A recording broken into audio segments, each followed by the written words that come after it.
Veteran Jack Callahan thought he was buying peace, but the silence he paid $500 for was screaming a warning.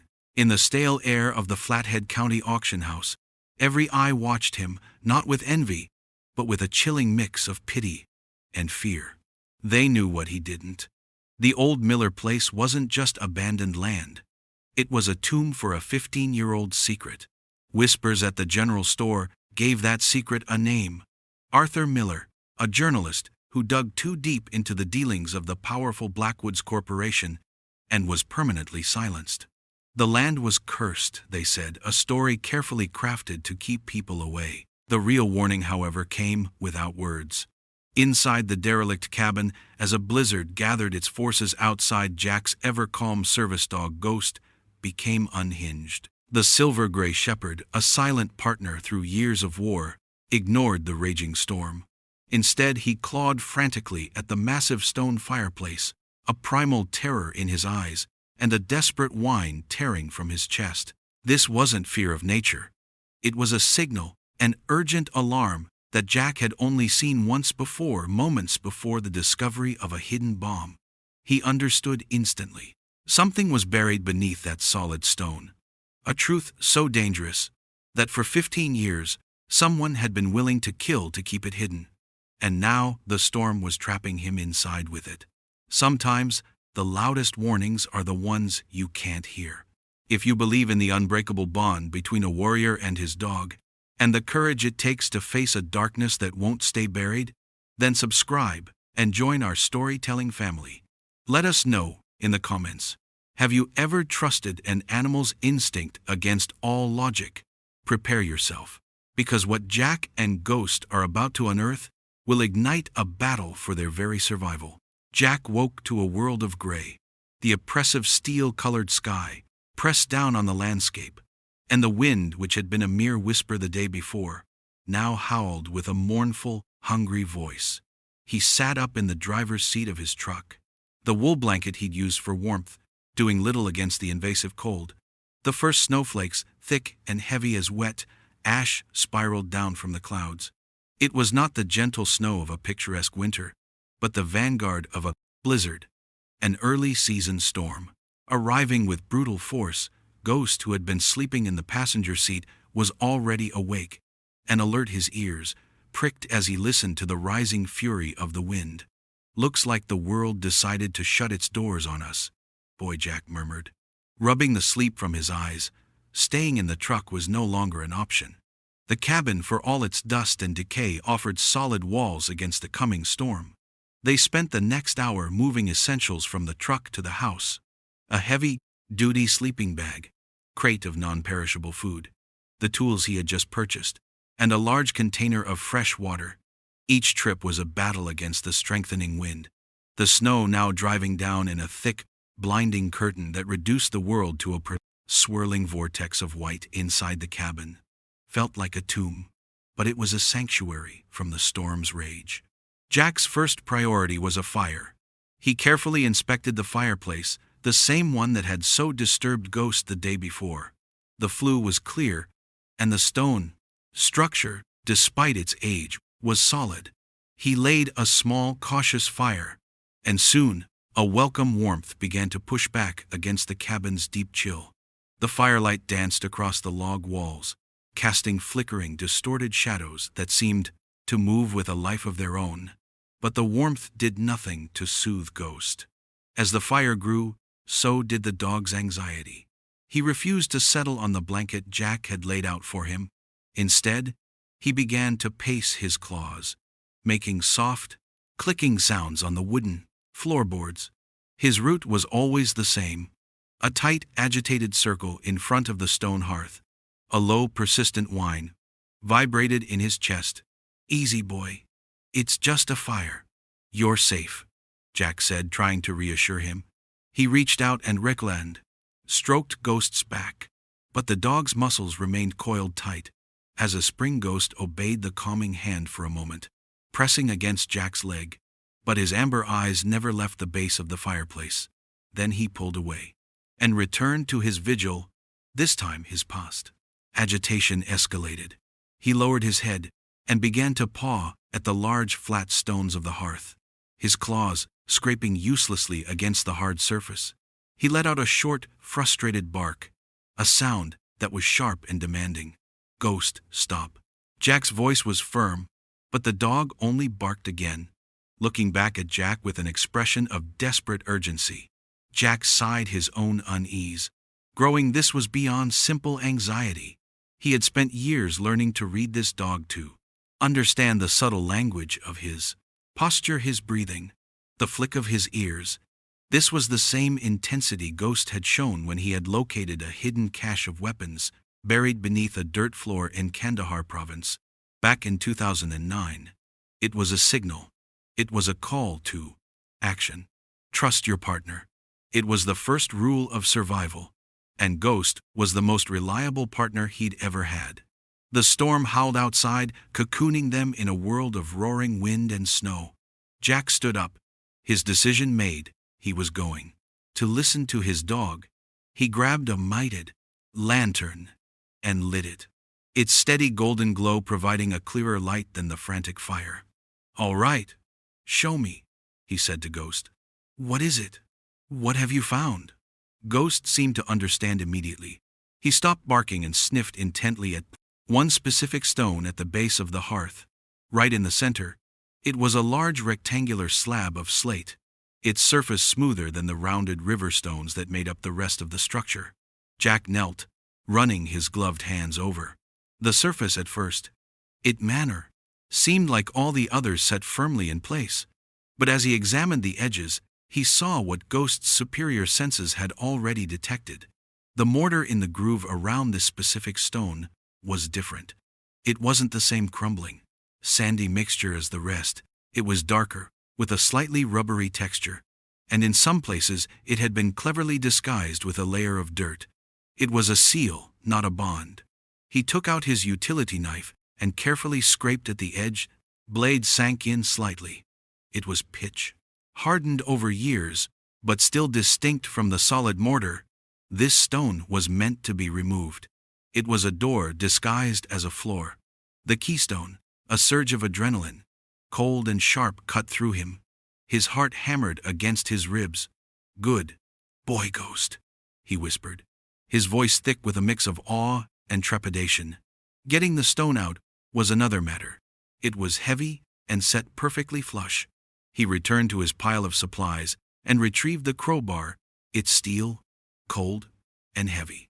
In his hands he wedged the flat end of the bar into the seam he had scraped clean and put his weight into it for a moment.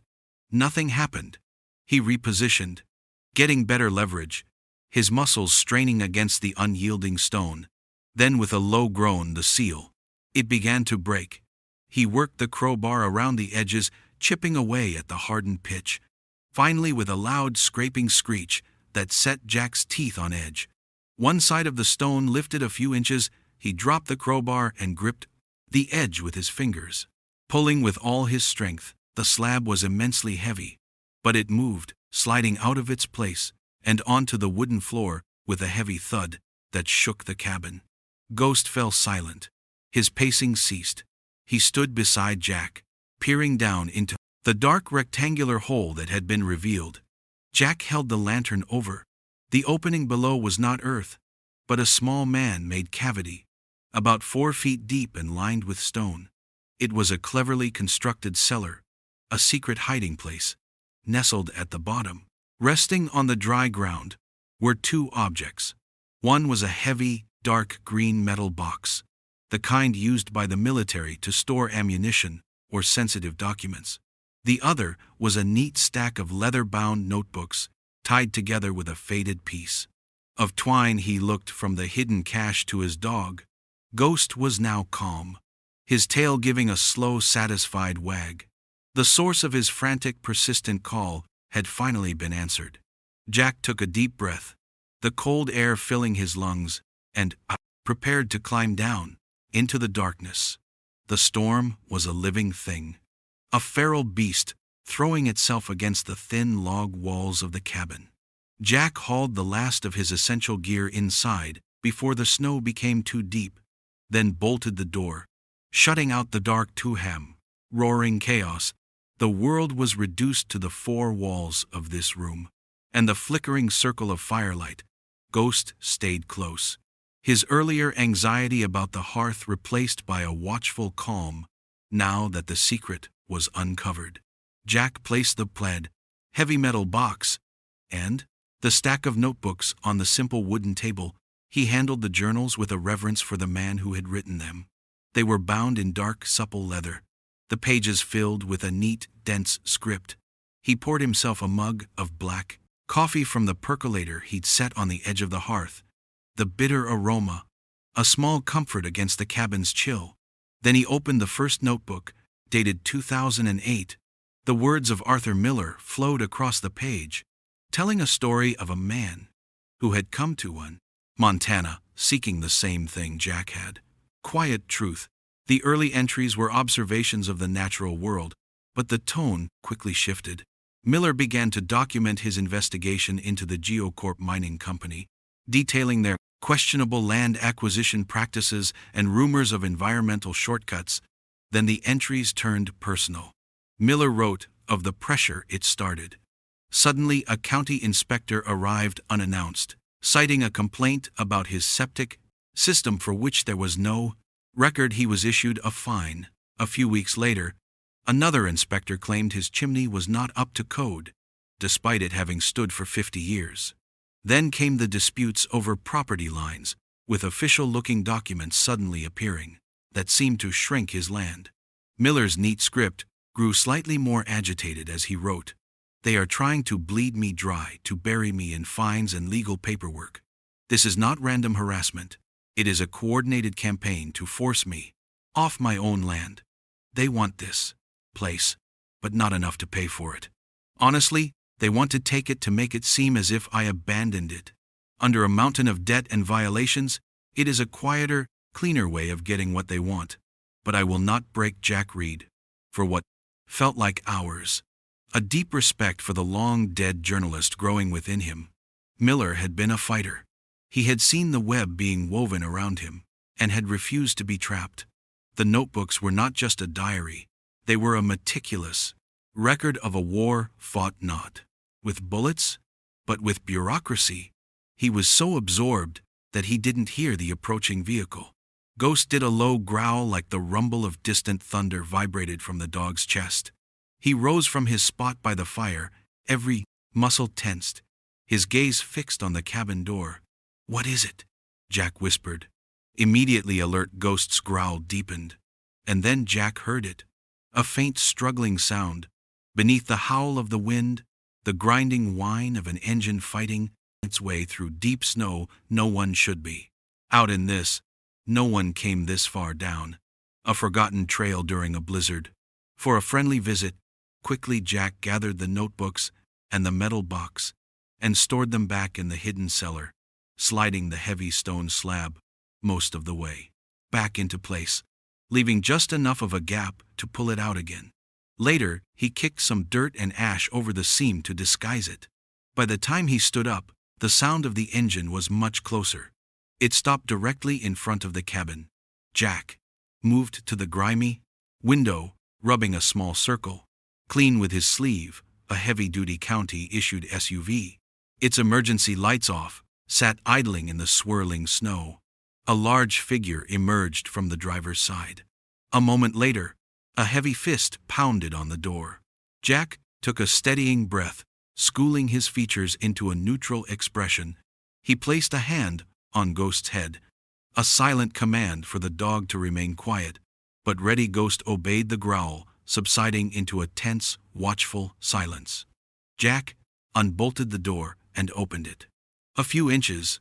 The man standing on his porch was large and imposing, broad-shouldered and thick-set, in his sheriff's department winter coat.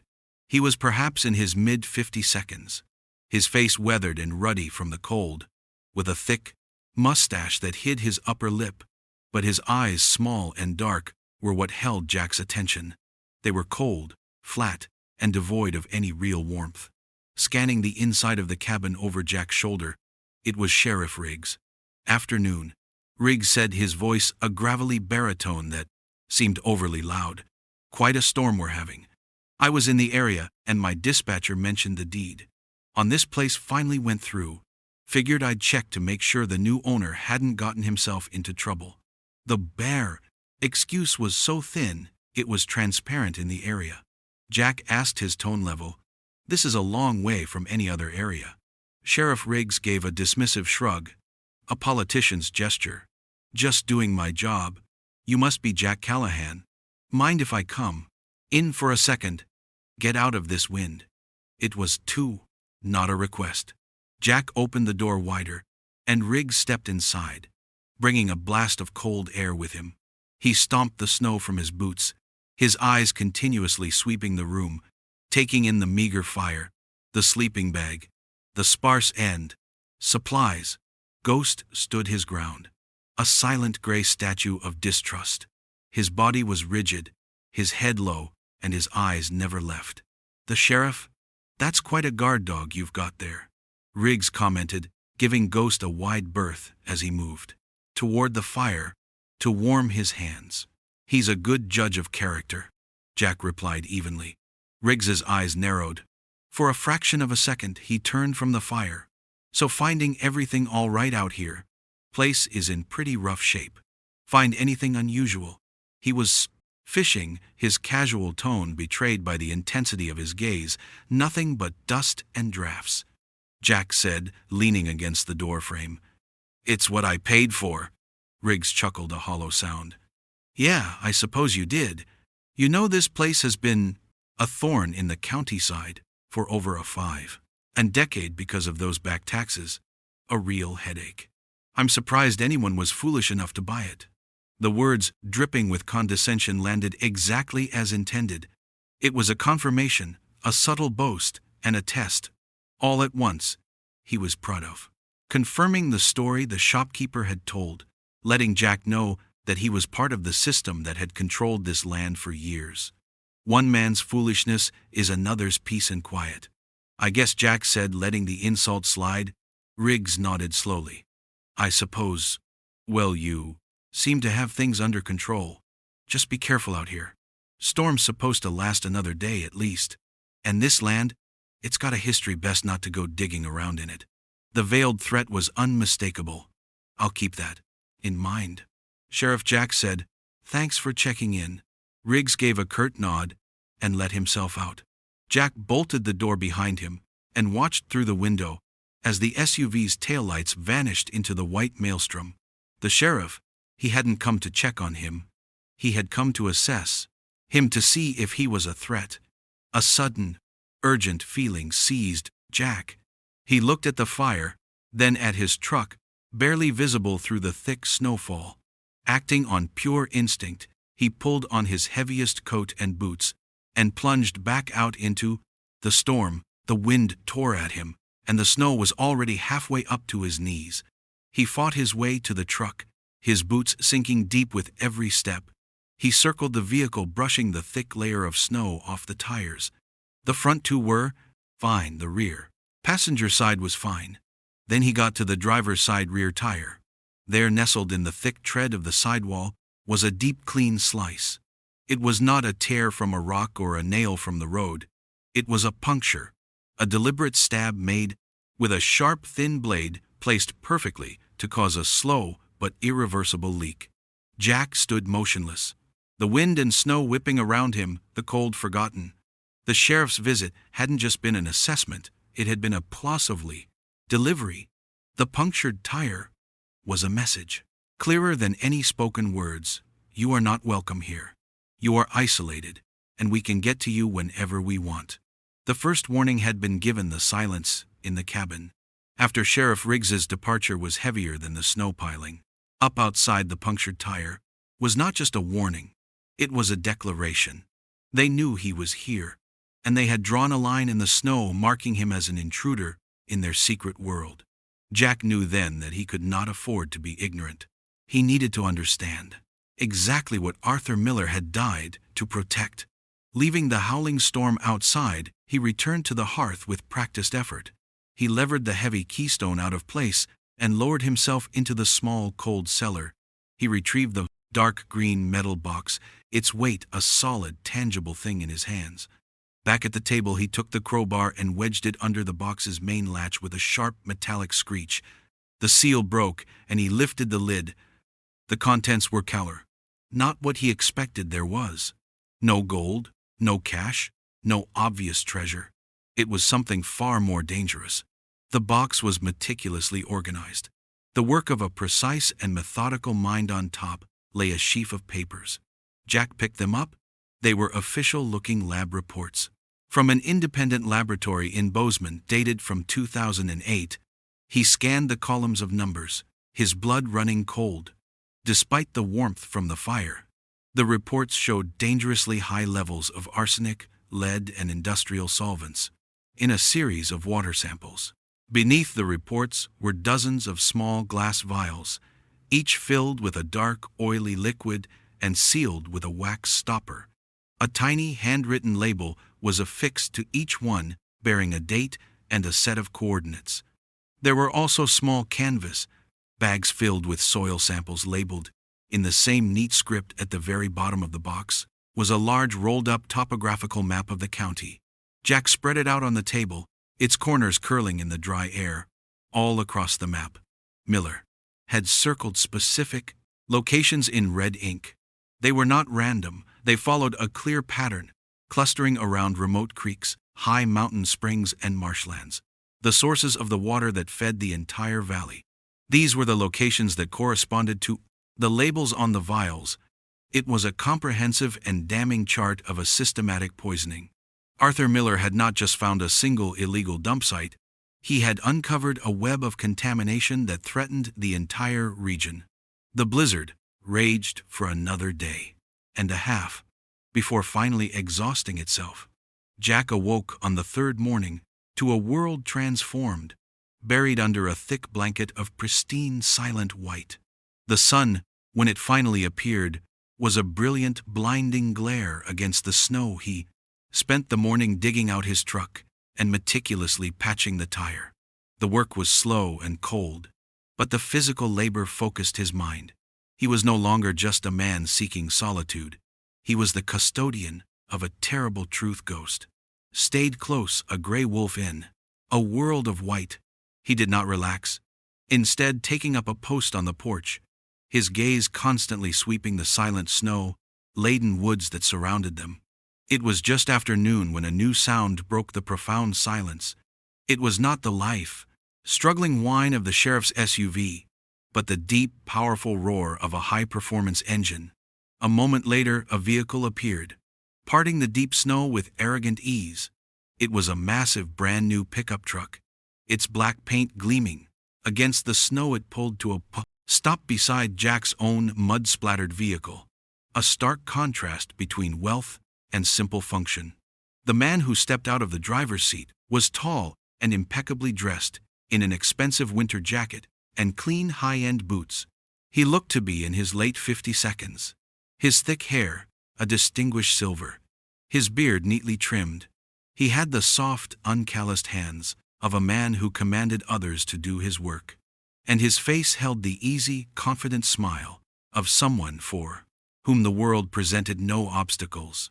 This was Silas Blackwood. He moved with an air of ownership, as if this land and everything on it already belonged to him. Mr. Callahan Blackwood said, his voice smooth and pleasant. "I'm Silas Blackwood. I apologize for dropping in unannounced, but the storm had us all pinned down. I wanted to come by and introduce myself properly." Ghost, standing at the top of the porch steps, let out a low, guttural growl. "Easy, boy," Jack said calmly, though he made no move to restrain the dog. He wiped his greasy hands on a rag and faced the man. "You've introduced yourself. Is there something I can do for you, Mr. Blackwood?" Blackwood's smile never wavered, but his eyes, the color of cold steel, were calculating. "Straight to business. I can appreciate that. I'll be direct as well. I want to buy this property from you. My company Geocorp has been acquiring land in this valley for a new development project, and this parcel is a key piece of the puzzle." "It's not for sale," Jack said. Flatly, Blackwood chuckled, as if Jack had told a charming joke. Everything is for sale. Mr. Callahan, for the right price, I am prepared to offer you $50. 000 cash. That's 100 times what you paid for it. A remarkable profit for a few days. Work. The offer was obscene. A clear sign of desperation. The answer is no. Jack repeated. Blackwood's smile finally tightened. The pleasant mask slipped, revealing the predator beneath. Perhaps you don't understand. This isn't a negotiation. That land is part of a project that has been in the works for a very long time. It would be a shame if unforeseen complications were to arise for someone who chose to stand in the way of progress. The threat was as clear as the pristine mountain air. Some people don't know when to walk away from a bad investment. You seem like a smart man. I'd hate for you to make a foolish mistake. I'd hate for you to waste any more of your time, Jack replied, his voice quiet but unyielding. I'm not selling. For a long moment, the two men stood in silence, the only sound the soft drip of melting snow from the cabin's roof. The confrontation was official. The lines had been drawn. Blackwood's face hardened into a mask of cold fury. You will regret this, he said, his voice a low hiss. He turned without another word, climbed back into his throne of a truck, and sped away, leaving deep, angry ruts in the snow, a few miles down the trail safely. Out of sight of the cabin, Silas Blackwood pulled his truck to a stop. He took out a satellite phone and dialed a number. He knows, Blackwood said, dispensing with any greeting. I don't know how, but he knows something is here. No, he refused. The offer, yes, of course I am. He was clear. He listened for a moment, his knuckles white as he gripped the phone. His voice rose in frustration. Look, I told you, we underestimated the bureaucracy. 15 years of keeping that place quiet, and it all falls apart because of a damn tax notice none of us saw. I warned you, this could happen now. I have to clean up this mess. I'll handle it. Just be ready. He ended the call, slamming the phone down on the passenger seat. For the first time in a very long time, Silas Blackwood was not in control, and he did not like it one bit. Chapter 6. When shadows move, the departure of Silas Blackwood was not an end, but a new beginning. Jack felt it in the prickle of unease that settled between his shoulder blades, in the heightened awareness. Ghost exhibited his senses, constantly scanning the perimeter. The brief truce imposed by the blizzard was over. Now, the real game began. Jack spent the next few days in a state of hyper-alertness, a familiar condition from his years in uniform. He patched his tire, ensuring his truck was ready, but he knew leaving wasn't an option. Not yet. He had to honor Arthur Miller's sacrifice. He spent hours poring over the remaining journals, piecing together the full scope of GeoCorps activities, names of local officials implicated, and the chilling extent of the environmental damage he began making. Copies of the most damning documents, tucking them into waterproof bags, preparing for the day he could get them out. Ghost was his shadow, his silent sentinel. The dog's behavior was a constant barometer of their safety.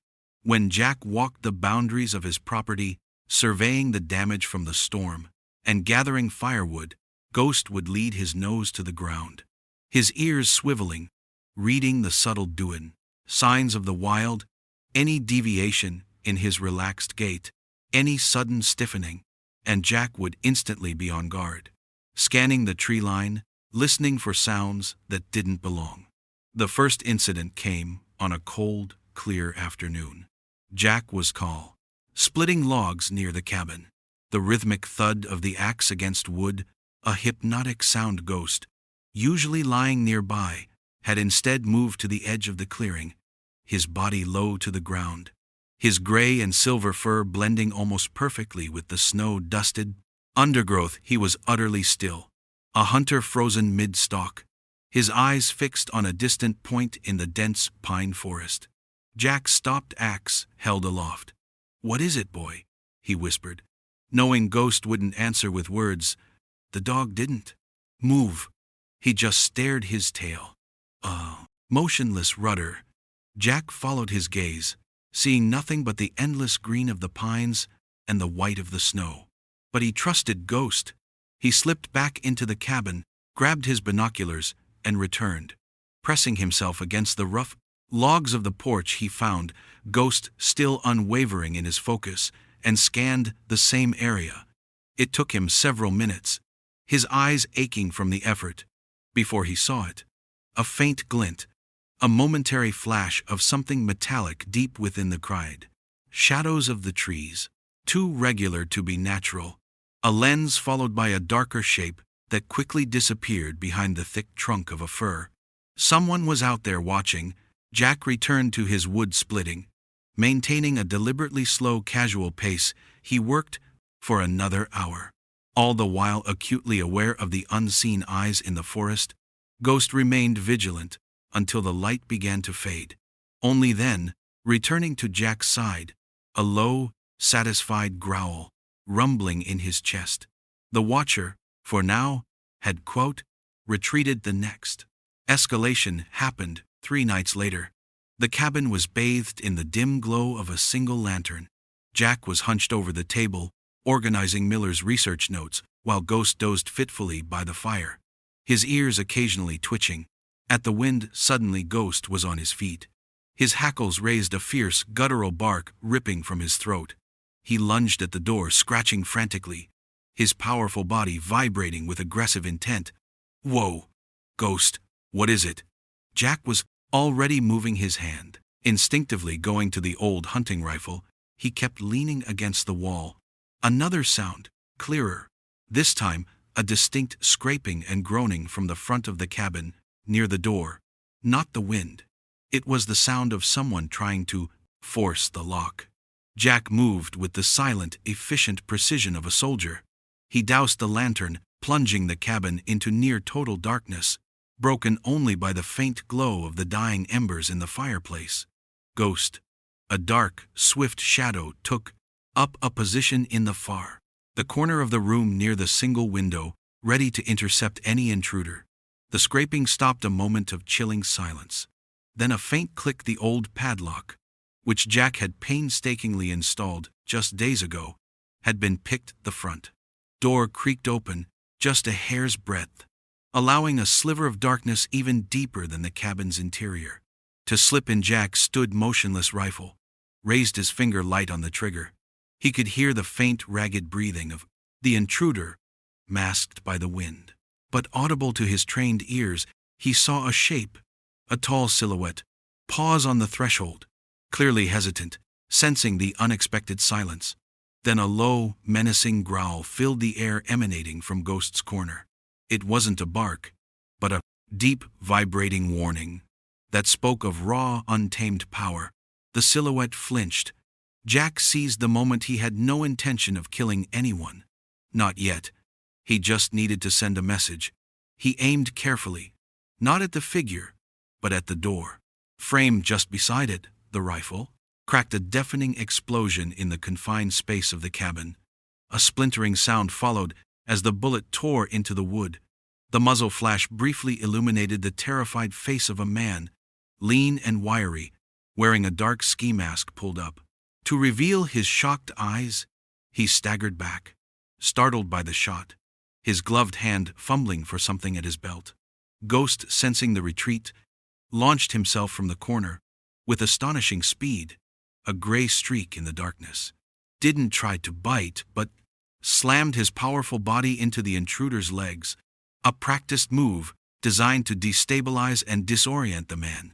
Yelped, losing his footing, and stumbled backward onto the porch before he could recover. Jack let out a guttural roar, a battle cry honed in distant lands, and charged towards the door. Rifle held ready, the intruder caught between a growling, powerful dog and a charging, screaming man. Chose discretion over valor. He scrambled off the porch and vanished into the cushion. Swirling darkness of the lead blizzard, his panicked footsteps crunching faintly in the snow. Jack stopped at the threshold, scanning the night. Nothing. He waited, listening, but only the howl of the wind answered. Ghost returned to his side, his breath coming in short, excited. Pants his tail. Now, wagging cautiously. "Good boy, Ghost. Very good boy," Jack murmured, scratching the dog behind his ears. Ghost leaned into the touch, his body vibrating with the aftershocks of adrenaline. Jack carefully resecured the door, reinforcing it with a sturdy chair jammed under the handle. He relit the lantern.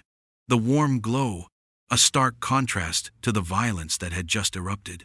He knew this wasn't an isolated incident. The intruder hadn't been a random opportunist. He'd been crassed. Sent the ease with which the lock was picked, the calculated approach, these were signs of professionalism, of an organized threat. He looked at the scattered notes of Arthur Miller, then at the sturdy metal box, now hidden once more beneath the muster. Hearthstone. They wanted what was in that box, and they would stop at nothing to get it. He had sent his message, he wouldn't be an easy target. But he also knew that their next move would be far more aggressive. Time was running out. He needed to get these documents into the right hands and fast. The aftermath of the attack left no room for doubt. The night's silence was a fragile thing, and Jack knew it would be shattered again, this time with more force, more finality. He was no longer just a landowner, protecting his property. He was a witness, and they would not stop until he was silenced. Waiting for them to return was not a strategy. It was a death sentence. He needed to get the story out. He needed an ally in the cold pre-dawn hours as the first hint of gray light touched the snow-covered landscape. A name solidified in his mind. Mark Jensen. They had served together in the same Ranger battalion, two young men navigating the dust and chaos of places half a world away. After the army, Jack had sought isolation, while Mark had chased a different kind of fight, trading his rifle for a pen. He was now a respected investigative journalist, based in Denver, known for his tenacity and his refusal to back down from powerful interests. If there was one person on earth Jack could trust, with this it was Mark. Preparation was a quiet, methodical ritual. He packed a small, durable bag with the essentials: a water bottle, a high-energy bar, a first aid kit, and a small pouch for Ghost. Most importantly, he placed a carefully curated selection of Arthur Miller's evidence inside a waterproof sleeve, copies of the most damning lab reports, the topographical map, and several pages from the journals detailing the campaign of harassment. The original evidence went back into the cellar, the heavy keystone sealed back in its place. The secret would remain here, but its echo would travel before leaving. He checked the weather forecast on a small hand-crank radio. The announcer's voice was grim. Another, more powerful storm. The system was moving in from the north, projected to hit the mountains by nightfall and bring with it heavy snow and gale-force winds. The approaching blizzard was both a threat and an opportunity. It would provide cover, but it also created a deadline he didn't head toward. The familiar small town, that would be the first place they'd look. Instead, he turned his truck east, driving away from his property, deeper into the remote backcountry. This was a tactic from another lifetime, a routine for ensuring he was not being followed. He drove for an hour on winding, empty roads, his eyes constantly scanning the rearview mirror. He took a turn onto a gravel logging road that led nowhere, drove for a few miles, then pulled over, pretending to check his engine while he watched the road. Behind him, nothing. He doubled back on his route, then took another series of seemingly random turns before finally heading south toward the interstate. Only when he was absolutely certain that he was not being tailed did he drive toward the city of Kalispell, a larger, more anonymous town. Over an hour away, Ghost seemed to understand the gravity of their mission. He sat silently in the passenger seat, his usual curiosity replaced by a quiet, watchful alertness, his gaze following Jack's in the bright mirror in Kalispell. Jack was a ghost. He parked the truck in a public lot several blocks from the town center. His first stop was a large electronics store. He paid cash for a cheap prepaid mobile phone, the kind that came in a sealed plastic package and left no paper trail. His next stop was the public library. The library was warm and quiet. a sanctuary of orderly knowledge that felt like another world. He found an empty computer terminal in a secluded corner, using a public network, offered a crucial layer of anonymity. He logged into an encrypted email service he had maintained for years for just such an emergency. With swift practiced movements, he used the library scanner to digitize the documents he had brought. He compressed the files, encrypted them with a password he and Mark had established years ago, and attached them to a new email. The recipient was Mark's secure private account.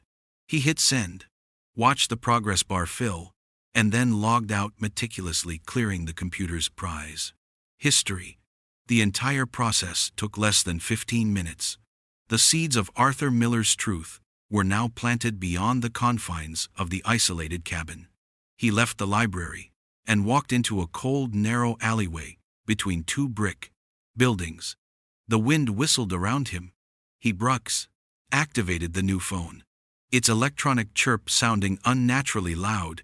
He dialed Mark's number from memory. It rang twice before it was answered. Jensen, the voice on the other end, was sharp, clipped, and instantly familiar. "Mark, it's Jack."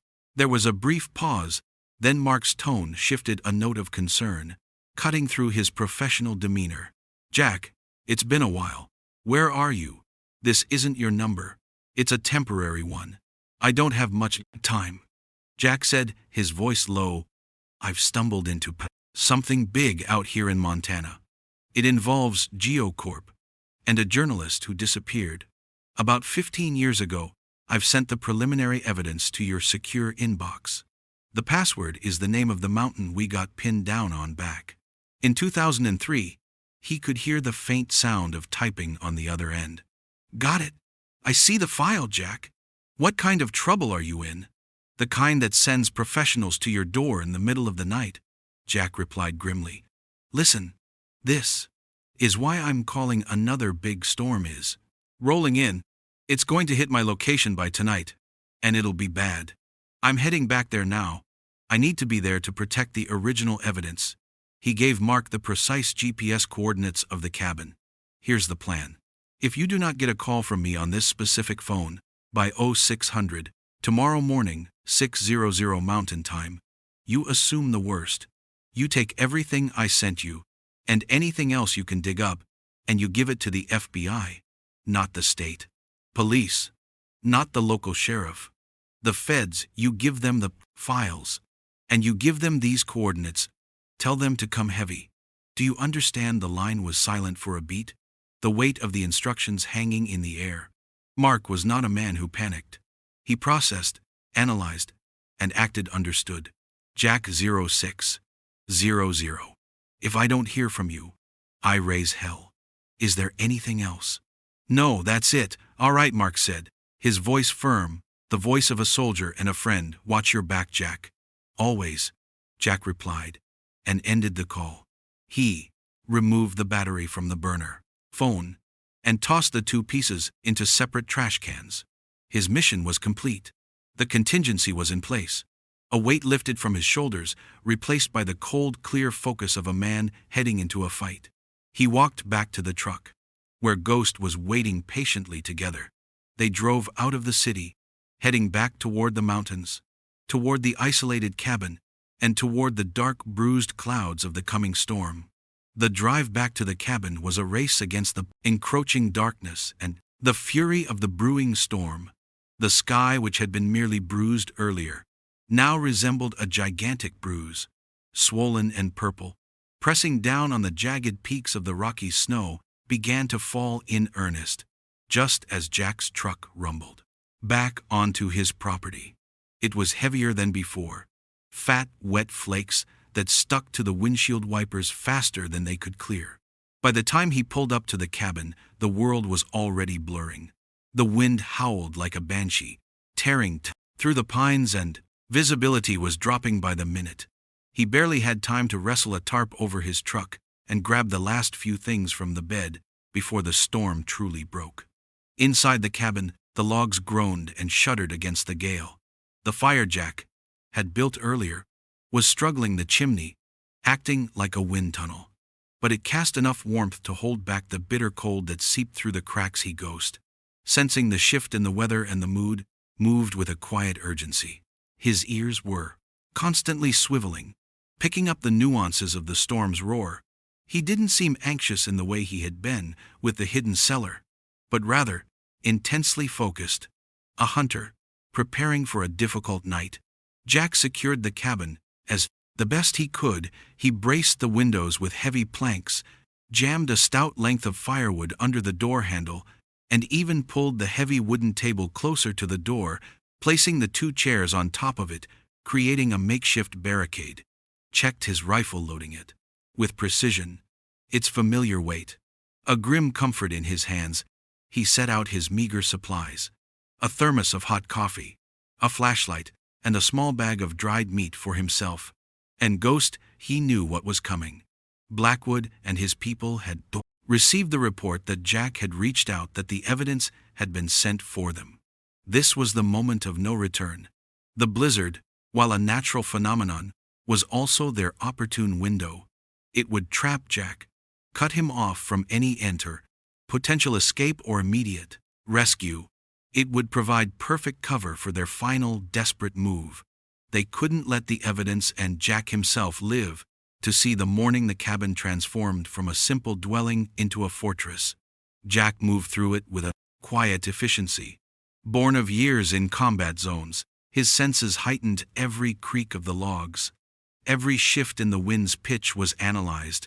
Ghost, his silver-gray coat blending eerily with the shadows cast by the fire, mirrored his intensity. He moved silently, his steps light, checking each window, sniffing at the door, establishing his own perimeter. Hours passed.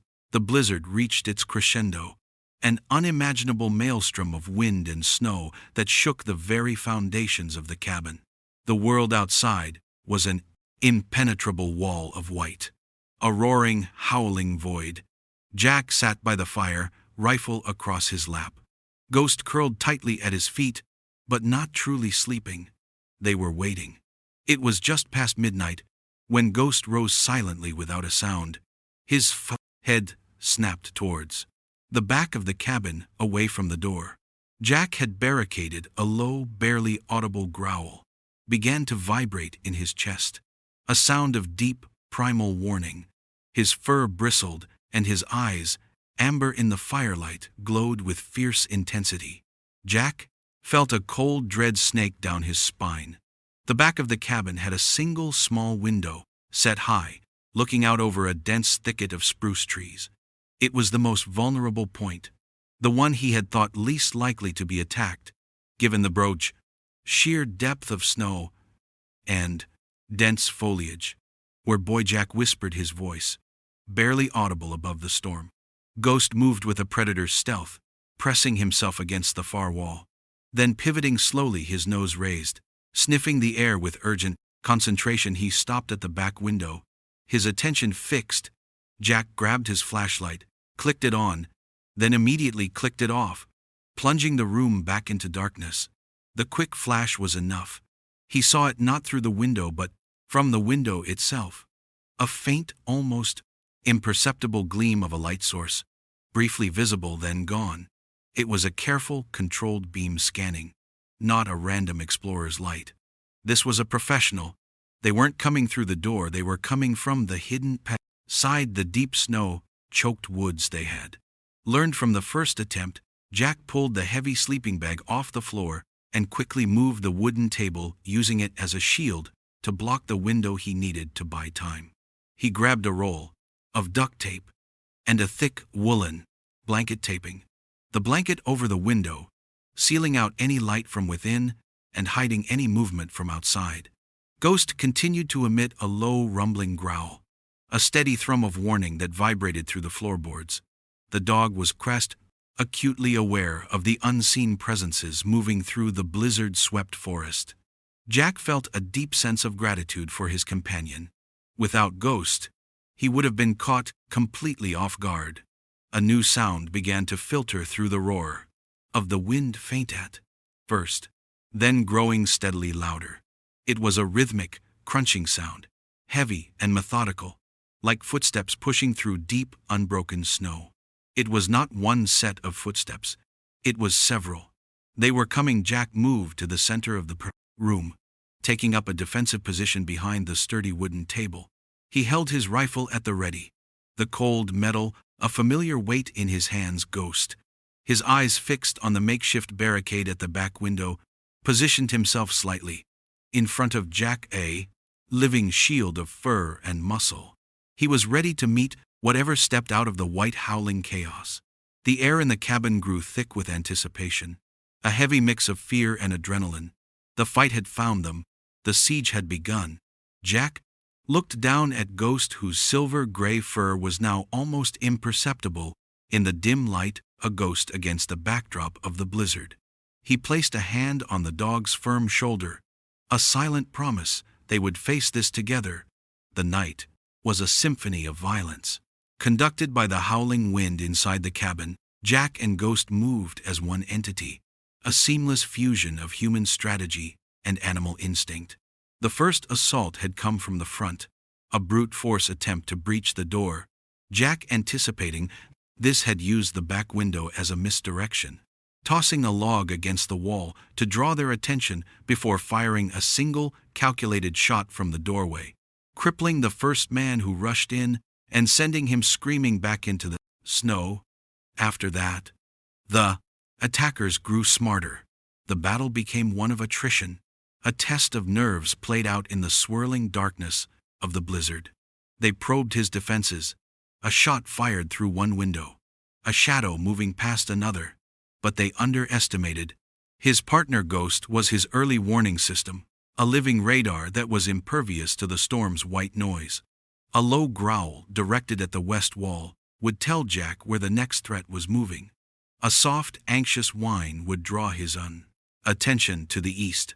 They communicated without words, in a language forged in the crucible of shared danger. A silent dance of survival hours bled into one another. The fire in the hearth died down to a bed of glowing red embers, casting the room in a deep, menacing gloom. Jack conserved his ammunition, firing only when absolutely necessary, making each shot count. He moved constantly, a ghost in his own home, never giving them a stationary target. He was tired, the gnawing ache of old wounds flaring up in body. The cold, but his mind was sharp, honed to a razor's edge by the adrenaline and the absolute necessity of staying alive until 6 inches the morning. The lull came around 4 a.m. The storm's fury had lessened slightly and the probing attacks had ceased. It was a classic tactic. Lull the defender into a false sense of security before the final push. Jack knew it, but the silence was still unnerving. He was focused on the front of the cabin, where the initial assault had come from, his eyes scanning the area through a small crack in the barricade. It was in this moment of focused distraction that the real threat came. One of the attackers, moving with the silence of a mountain cat, had circled around to the back. He had painstakingly worked at the boards, covering the small window, prying one loose without a sound. Now he was slithering through the opening, a dark shape detaching itself from the deeper darkness outside. He landed on the floor with a soft thud, a pistol held ready in his gloved hand. Jack's back was to him, but he had not gone unnoticed. Ghost, who had been lying silently near the hearth, exploded into action. He had been tracking the man's scent, his approach, every subtle sound the storm had not masked. Before the intruder could even raise his weapon, before Jack could register the new presence in the room, Ghost launched himself across the floor. He was not a flurry of barks and snapping teeth. He was a projectile of focused intent.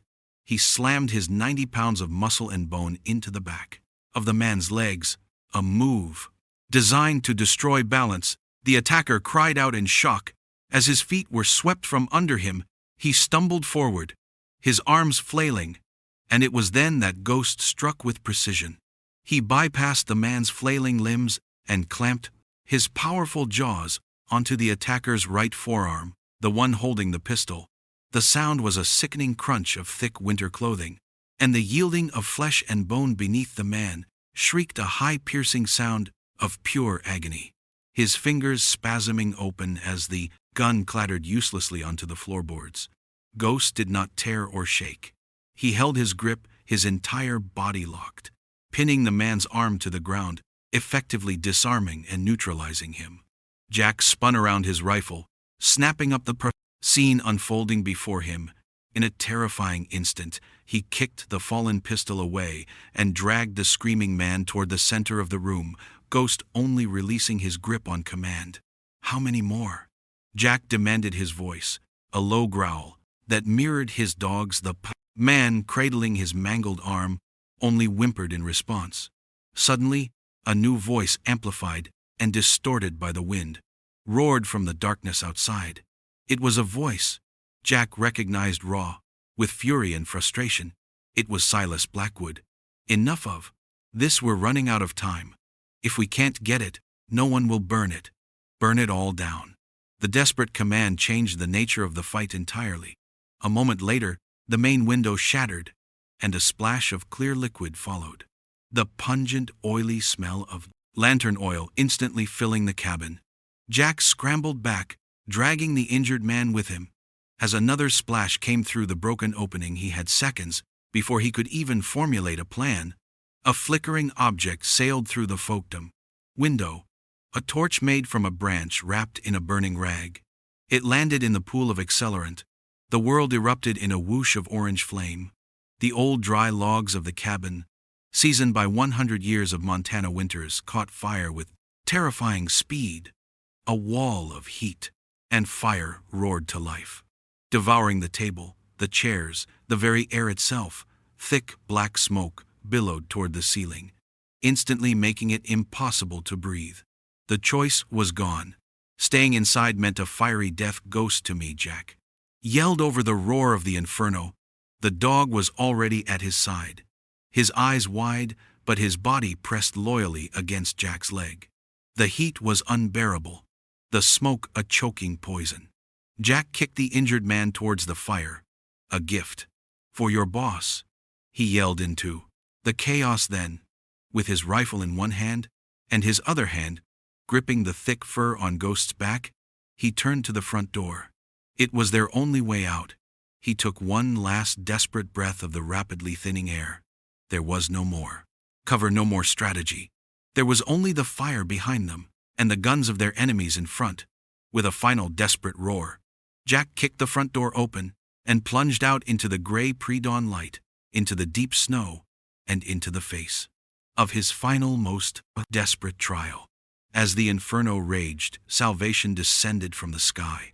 With Silas Blackwood in cuffs and Arthur Miller's evidence secured, the 15-year conspiracy shattered. Jack Callahan, who sought only solitude, found a purpose forged in fire. Surveying the ashes, he chose not to leave, but to rebuild. He had found more than land. He had found a home, anchored by the unwavering loyalty of his partner Ghost. This unbreakable bond of trust was their true victory. If you were moved by their courage, like and subscribe to join our pack for more stories that honor silent, unbreakable promises.